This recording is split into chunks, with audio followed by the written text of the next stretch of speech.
ouh l'import. C'est pas du dropshipping, c'est du vrai, on touche les choses. Peut-être que le risque c'est que vous finissiez chez Pôle emploi le plus rapidement possible. Beaucoup de haine envers les webmasters alors que c'est mon premier job. Enfin premier job, c'est pas un job pour moi mais bon.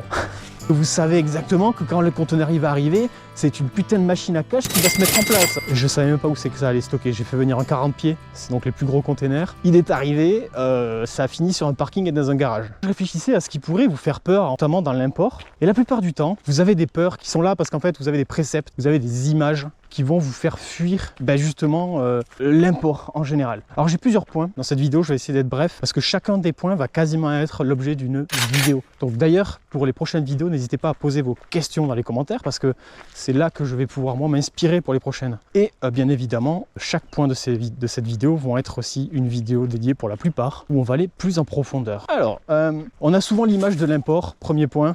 On a l'impression que ça y est, on va être le nouveau Bernard Tapie, alors que pas du tout.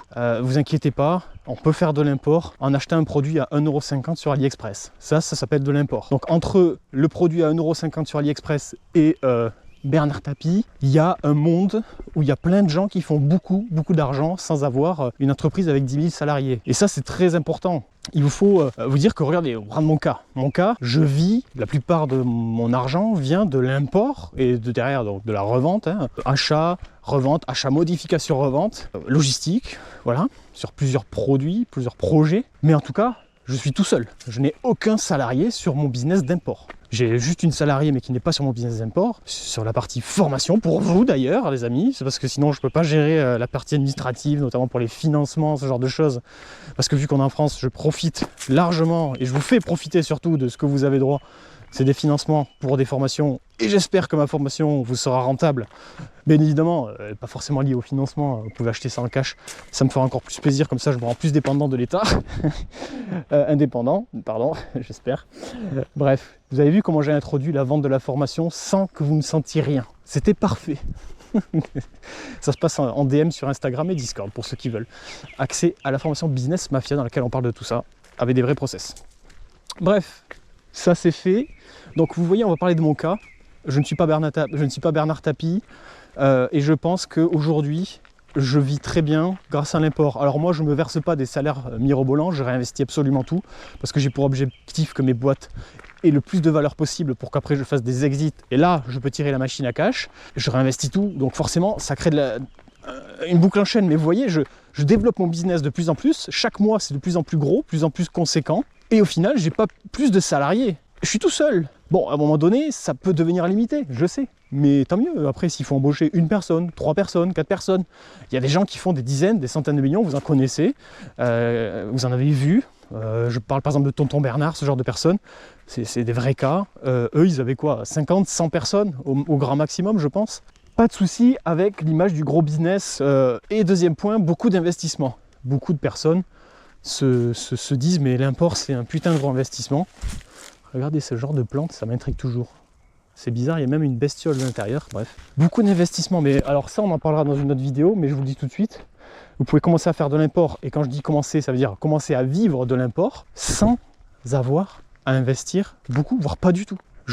De mon côté, j'ai investi mes premiers conteneurs, mais j'aurais pu largement sans investir avec des méthodes de précommande, des méthodes de levée de fonds, des méthodes d'investissement, ou juste vous pouvez faire effectivement des jeux de crédit de votre côté, mais c'est pas plus risqué qu'autre chose. Et ça m'enchaîne, je pense, sur le prochain point qui est beaucoup de risques. C'est pas plus risqué que si vous achetiez un appartement à Paris, parce que peut-être que votre voisin du haut, il va avoir une fuite d'eau, peut-être que la façade va être à refaire, peut-être que la copropriété va décider de refaire l'ascenseur, peut-être que votre locataire, il va partir et vous allez être squatté, peut-être qu'il va pas vous payer, donc c'est pas plus risqué. Hein. Vous avez plus de chances de perdre vos premiers 10 000 € dans l'immobilier que tout simplement dans l'import. Je pense que sur ça, les amis, on est bien clair. Surtout si vous avez testé le marché avec ma méthode et que vous savez exactement que quand le conteneur va arriver, c'est une putain de machine à cash qui va se mettre en place. Alors que votre appartement, vous savez que vous allez faire 10-30% avant impôt, et puis peut-être qu'un jour vous serez riche si quelqu'un veut bien vous le racheter plus cher que ce que vous l'avez eu. Là non, on parle de business rapide, efficace, c'est-à-dire ça rentre et ça dégage. Et moi je prends l'argent au milieu.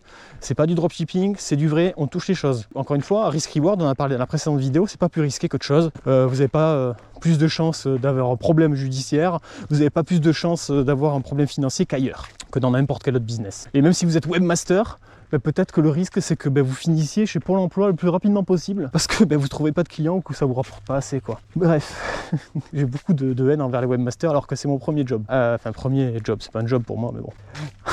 Alors c'est complexe pour les gens. C'est pas plus complexe encore une fois que savoir faire des sites internet, c'est pas plus complexe qu'encore une fois que savoir investir dans l'immobilier. Il y a plein de choses à savoir certes, mais en fait c'est beaucoup plus basique et facile que n'importe quel autre business justement parce que c'est un business de base. Une fois que vous avez compris la chaîne de production on va dire de votre importation jusqu'à l'arrivée chez vous et la revente à vos clients, je veux dire il n'y a rien de plus, il n'y a pas de complexité, ça a toujours fonctionné comme ça, c'est un business qui fonctionne depuis des années, depuis même la nuit des temps peut-être, j'en sais rien, c'est pas compliqué.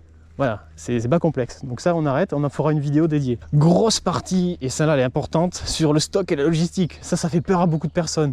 Il y a des gens qui ont des idées de produits d'importation, mais leur frein, c'est se dire, mais comment je vais faire? Parce que je peux pas stocker, parce que je ne peux pas m'occuper de la logistique, je sais pas faire. En tout cas, moi, j'ai pas hérité d'un local pour stocker mes produits, quoi. Donc, je peux pas importer.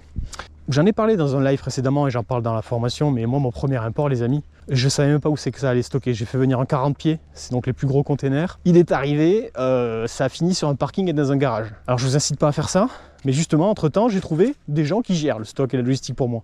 C'est-à-dire que depuis le fournisseur jusqu'à chez moi, enfin chez mon client, je peux ne pas voir le produit et je ne peux ne pas m'en occuper. Et je vais vous casser une barrière, c'est pas plus cher que votre espace de coworking en centre-ville de Paris, quoi. Ça va vous coûter, moi ça me coûte 300 balles, je crois 50 mètres carrés. Donc quand j'ai 50 mètres carrés de stock, le minimum, ça me coûtait 300 balles. Et si je dois doubler, ça me coûte 600, mais ça veut dire que je vais faire encore plus d'argent. Et si demain j'ai plus de stock, j'ai pas de facture. Ça me coûte rien. Et l'expédition, je m'en occupe pas. Et quand je fais une expédition, vu que je la facture au client, c'est pas de la perte non plus. Mais on va pas parler de ça là, mais c'est pas le but. Mais c'est pour vous dire, je m'en occupe pas si je veux. Alors moi j'aime bien aller voir mes produits, j'aime bien les étiqueter, voir si tout va bien, parce que c'est quelque chose qui me fait plaisir. Mais je pourrais totalement m'en passer, puisque j'ai déjà tout sous-traité en fait avec des sociétés sans avoir aucun salarié. Alors, grosse partie aussi, mais on va parler simplement, la douane. Alors, vous avez l'impression que la douane sont là pour vous taxer, pour vous retenir, pour vous amener au tribunal, pour faire de vous un malfrat. C'est peut-être parce que vous avez que des idées de malfrat, je sais pas. Mais en fait, la douane, c'est juste des administratifs qui vont regarder que votre produit, il est conforme et que tout va bien se passer, vous allez payer vos taxes correctement. À partir de là, vous n'aurez pas de problème. Alors oui, il peut y avoir des contrôles aléatoires, il peut y avoir des contrôles précis sur certains conteneurs de certaines provenances, mais c'est pas grave, hein. Vous inquiétez pas, vous allez avoir peut-être un petit retard. Dans tous les cas, vous êtes un business de base.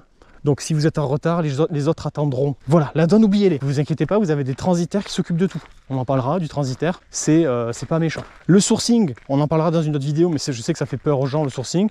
C'est pareil, il y a plein de solutions pour faire son sourcing en toute conformité, sans problème, sans forcément se déplacer. Peut-être on peut envoyer des agents, mais ça c'est même pas possible. Au départ, on peut faire sans. Pour commencer tranquillement, vous pouvez tester avec peu de produits, voire un produit.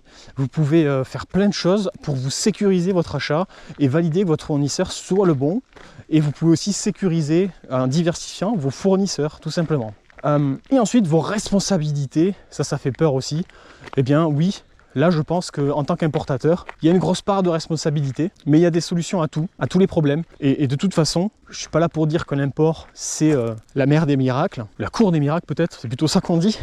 Mais franchement, oui, vous avez de lourdes responsabilités, mais pas plus qu'un assureur, pas plus qu'un banquier, pas plus qu'un électricien, etc. Vous pouvez vous couvrir, vous pouvez vous assurer et vous pouvez faire des contrats. Et oui, et surtout si vous faites du B2B, eh bien vous pouvez vraiment être au top. Donc oui, il peut y avoir des problèmes produits, etc. Mais ça se régule avec vos fournisseurs s'il y a des problèmes. Et puis vous apprenez, et puis vous vous développez, et ça fera de vous de toute façon le meilleur sur votre marché en ayant eu les problèmes au départ. Donc je pense qu'on a fait le tour pour moi de tout ce qui peut être un frein qui fait peur dans l'import. Ouh, l'import. En fait, à mon avis, il n'y a pas plus con. Il n'y a pas plus con et il y a moins, et peut-être il n'y a pas moins compliqué. Je sais pas. Dites-moi en commentaire d'ailleurs, pour ceux qui ne sont pas encore lancés ou ceux qui sont lancés. J'ai peut-être zappé des points, il y a peut-être des choses qui vous inquiètent dont je n'ai pas parlé. Et ça serait un plaisir d'en discuter dans un prochain format. Salut les amis, et n'hésitez pas à rejoindre le Discord. Ciao!